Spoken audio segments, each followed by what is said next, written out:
Omdat ek my geskaam het vir jou spraak, wat in 2 vreemde tale vreemd gebly het. Omdat ek my met alle mag wou maak, soos kinders van die plek, wat ek beny het. Aan wie die land en haar geskiedenis behoort by wyse van geboortedag, wat nie die kragte van die hart verkwis, met dageliks die geveg weer oor te veg. Omdat jy besig was, min by die huis, met son op uit, selde voor donker terug, en afgemat en afgetrokke thuis, aan tafel min gesprek en geen gerug. Omdat die stryd om brood jou oë streng en ver gestel het ek jou skaars leer ken.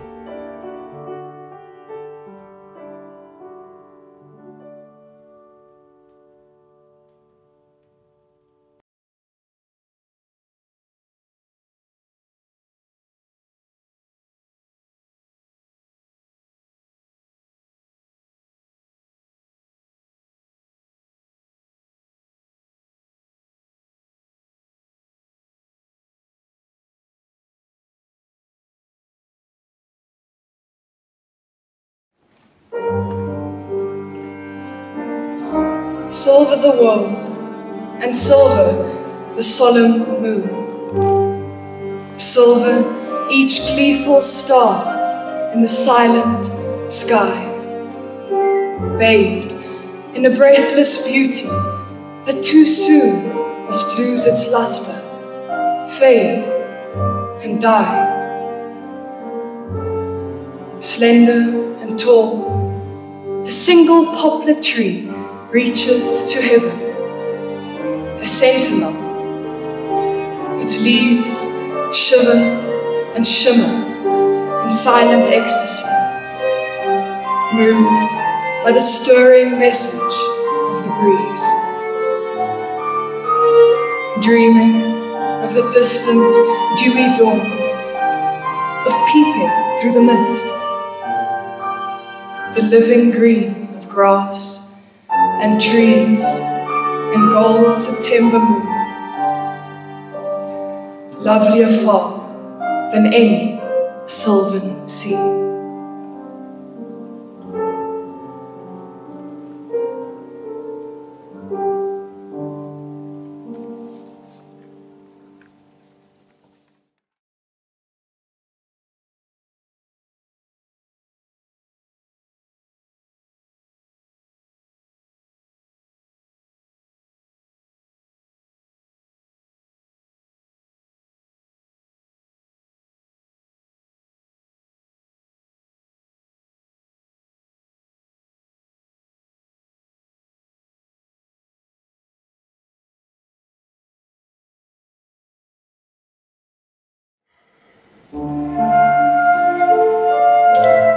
Hou my in hierdie oomblik nog, skuil en gekoester teen die pyn, wat uit die spore en perron styg as die laaste waar verdwyn.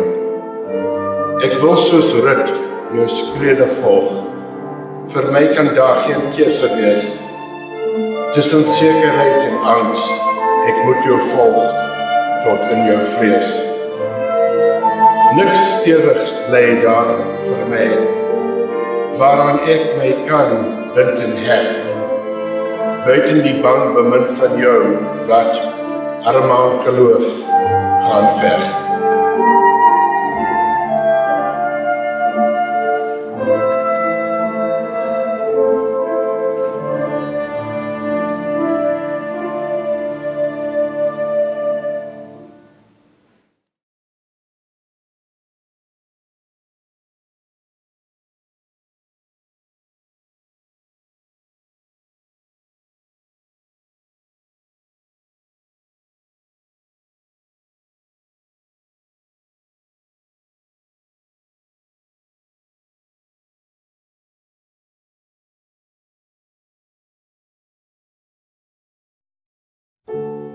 Wanneer jy weg is ek soos 'n tuin in die winter, waarin al wat leef om klein vou om die sap se warmte te bewaar. Wanneer jy weg is ek soos 'n tuin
אתם מאזינים לגלי צה"ל, שידורי צבא ההגנה לישראל.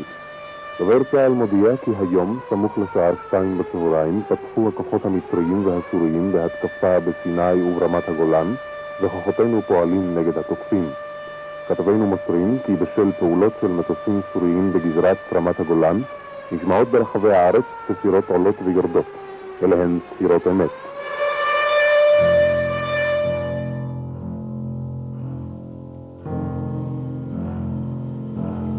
Oh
It is a special honor for me tonight to welcome Professor Ada Zohar here for the first time in the country where her mother was born. Professor? I am so moved. I hope I can speak. Joanita, thank you so much for this wonderful music. Thank you, wonderful musicians, for your wonderful music. I am moved beyond words. Thank you for hosting myself and my cousin Jeremy, Olga's nephew. I am deeply moved by the music, by your bringing my mother alive in this wonderful way. I know she would have loved to be here, and of course in a way she is. My mother struggled to keep a creative life going after she left South Africa.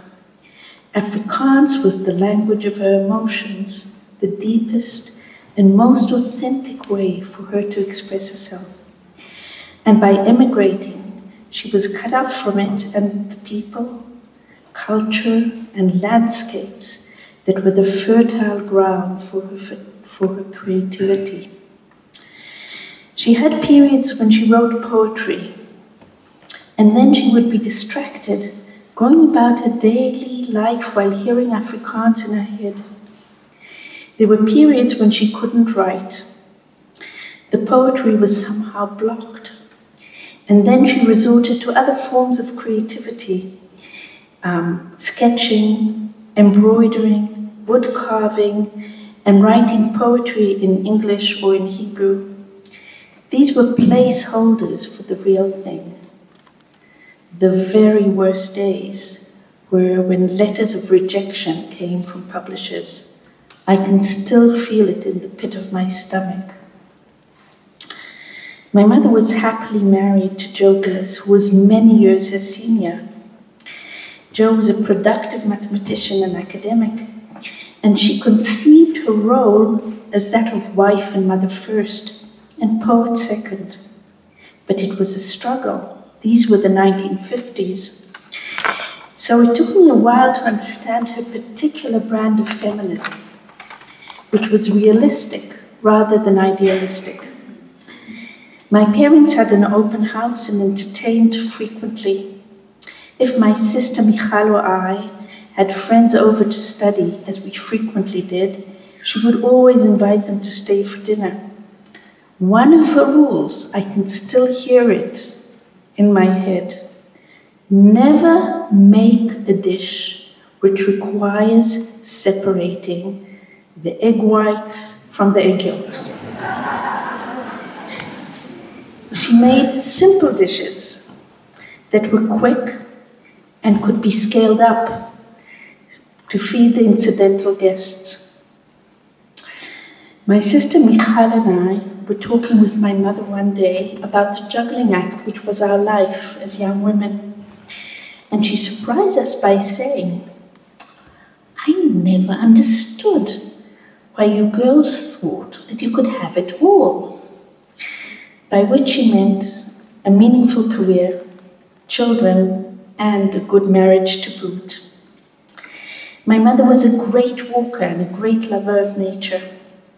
My father was much more sedentary, and she would get him out of his armchair for a daily walk, exerting pressure. She was very observant and taught us, and the grandchildren included, to see and appreciate what we saw. I remember her pointing out poplar trees and the way the leaves in the wind would turn from green to silver, which she wrote about when she was a schoolgirl. My son Yahav recalls her sharing with him a family of bee-eaters. Bee-eaters are very colorful birds that would nest quite near their house and would fly in the dusk while they were preparing for nightfall, as well as her showing him how delicious the wild asparagus heads that grow in the orange groves were to nibble. My mother was very musical. She would sit at the piano and work out a melody that was playing in her head and a rich accompaniment. And then she could try it out in different keys, effortlessly transposing from key to key, so that you could hear it in major and minor. One day, she showed up to take care of my young daughter Shalhevet, whom she was teaching the piano, and wrote out notes for a melody for her, which was called A Waltz for Shalhevet. My mother was an accomplished linguist. She mastered several languages, first studying the grammar, and then reading the poetry, mythology, literature, and culture. She learned Hebrew in a very profound way, and her Hebrew was often more correct than that of Israeli-born colleagues. She practiced speaking French with a friend and neighbor, exchanging French conversation for English conversation to improve her fluency. My 3 children have all taken after her and speak not only Hebrew and English, but between them, among others, Arabic, Mandarin, and Spanish. Unfortunately, this gift skipped from my mother directly to my children, eluding me completely. Olga was competitive in some things and quite formidable. She taught us all a game of cards called Casino. And my children remember her saying to them, "Get your dirty paws off my lucky two." Woe to the naive person who accepted her seemingly friendly invitation to play ping pong. She had a wicked backhand and would make you rue the day. For most of her adult life, she taught English, first in high school and then to university students in Rehovot, a provincial town that prided itself for citrus groves and signs. She was a devoted teacher. She took the job very seriously, if not passionately. Many of her students maintained a lifelong respect and relationship with her. She felt strongly about her daily walks in the citrus groves that surrounded the town, and mourned as they were gradually taken down to make room for more and more apartment blocks. When the city cut down orange trees to make room for a welcome to Rehovot sign, which was made of plastic orange trees, she went to see the mayor, who had been her high school student. She told him off. Real orange trees were soon planted, replacing the plastic ones, until she was overcome by the illness. She would walk every day, swim in the summers, and play with her grandchildren. But she never really lived completely after my father died. My father died and survived him by less than 3 years. My mother would have been delighted to be here tonight. And I feel in a way she is. So I thank you, the director of NALN, for hosting this wonderful event. I thank you, Joanita, for this wonderful music. I thank you, wonderful musicians, for producing it for us.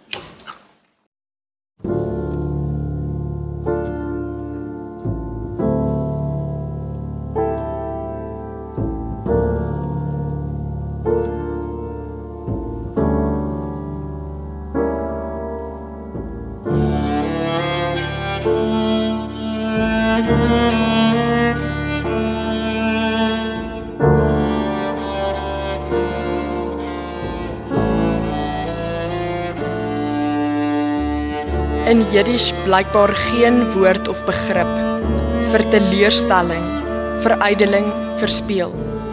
Desondanks moes jy in 'n vreemde taal 'n tweede, ongenaakbare ballingskap binnegaan.